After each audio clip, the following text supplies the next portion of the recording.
So, dito na naman tayo guys. Turn on sa atin lahat. So, dumating na po yung receiver ko. Ito. Tapos, meron na rin yung tank with regulator and barrel. So, ang kulang na lang is trigger at yung bat nya kulata. So i-try natin buuin yung ating bagong laruan.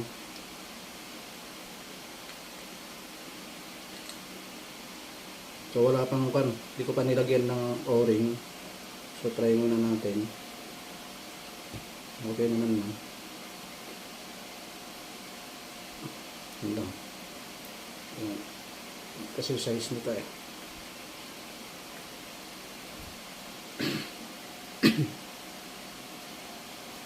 So ganyan. Ganyan siya.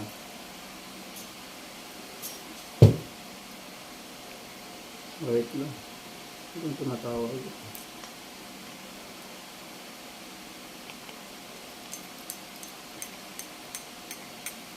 Ito.